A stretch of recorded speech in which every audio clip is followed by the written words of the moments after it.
So, what happened to us? What happened to our marriage? Before the baby came, me and my wife, we had our own schedule. We had quiet moments, we had quiet dinners, we could watch Netflix late into the night. We had time for each other. And then when our first baby came back in 2020, we stopped becoming partners in life and we became more like partners in survival. I remember that first week of being a dad. We were just trying to survive. We always had lots of time for sleep. We prioritized it, but when the baby came, we put all our energy into the baby, and we lost a little bit of ourselves in each other.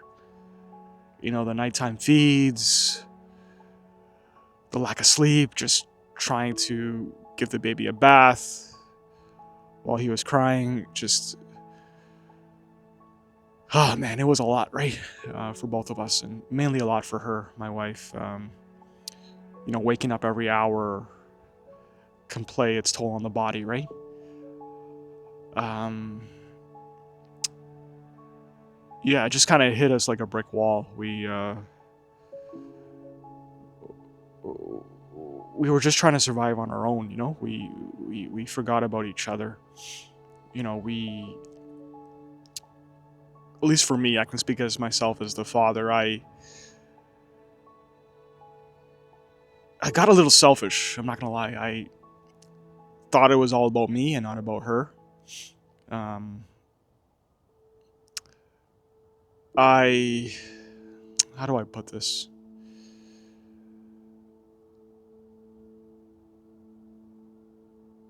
I only thought about me in the sense that, wow, this is affecting my life in this way. I can't get to go to the gym when I want to. I can't get to watch the show when I want to.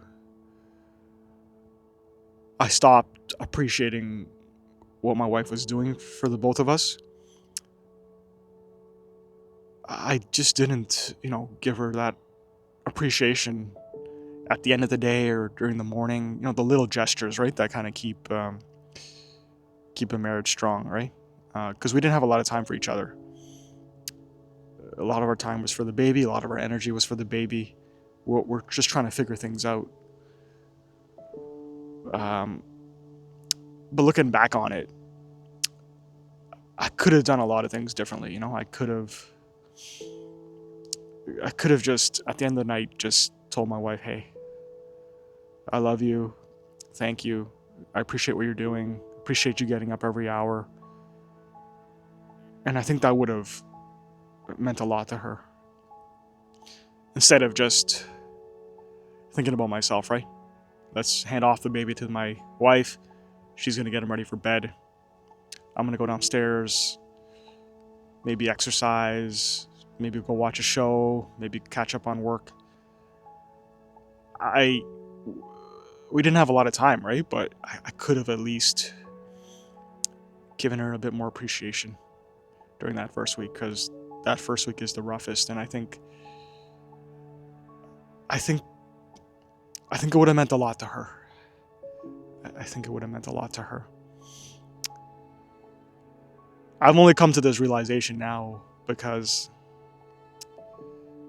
later in that week, that first week that our son was born, we had tried everything to get him to go to sleep. Nothing worked. This was his mid-afternoon nap. Nothing worked,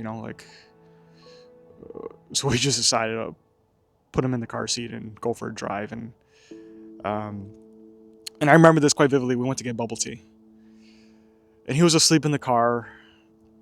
Went to get bubble tea, and we looked at each other, and I remember putting my hand over hers, and we were just enjoying our bubble tea, and I think we both looked at each other. We didn't really say anything. We didn't say much, but I think our eyes did all the talking, and me putting my hand over her hand.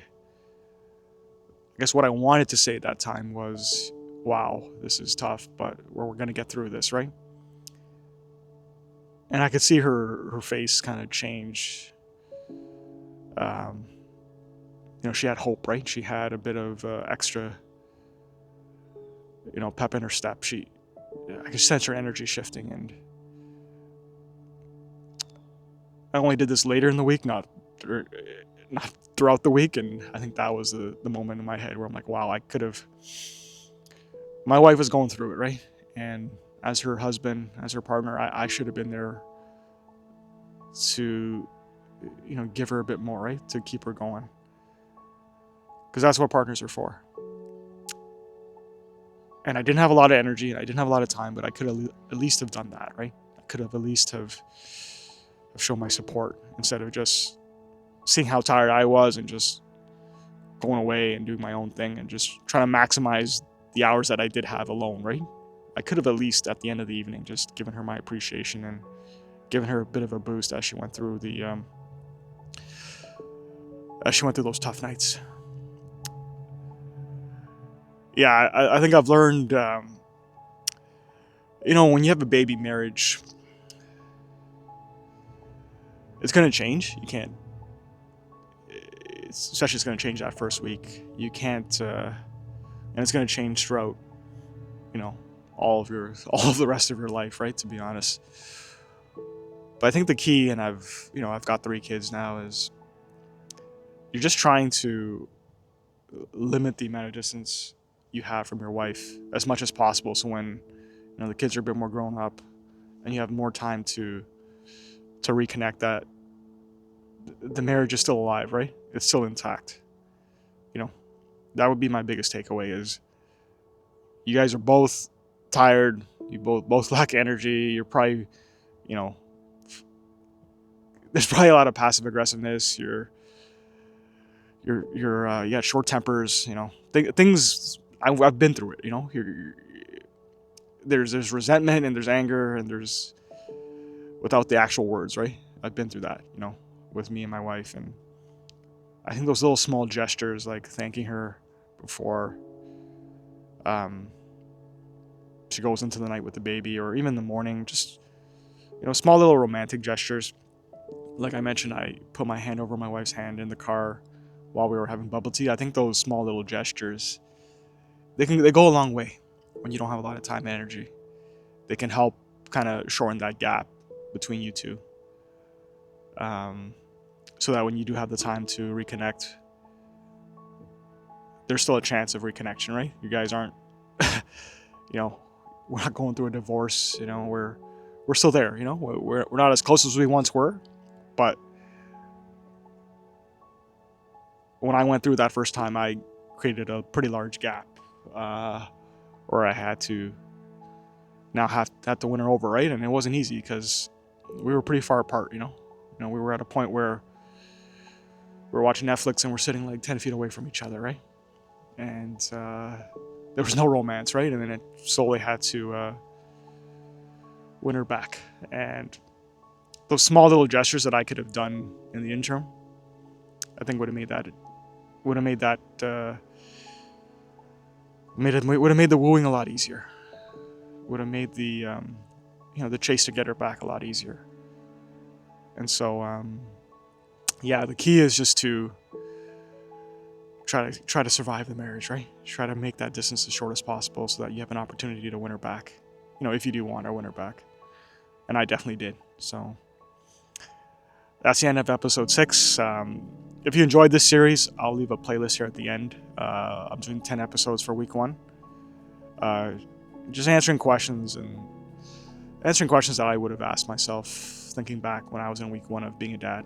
I'm a father of 3, 5-year-old son, 3-year-old daughter, and 8-month-old daughter, and I'm currently on paternity leave. I've just taken that first step of just taking some time off to just be with my kids. And so it's a chance now to me to make these videos and just reminisce on what fatherhood was like during that first week. And just go down memory lane and just maybe help a new dad that's out there, right? So hopefully you found it helpful. And yeah, this was episode 6, and I'll see you in episode 7 if you choose to follow along.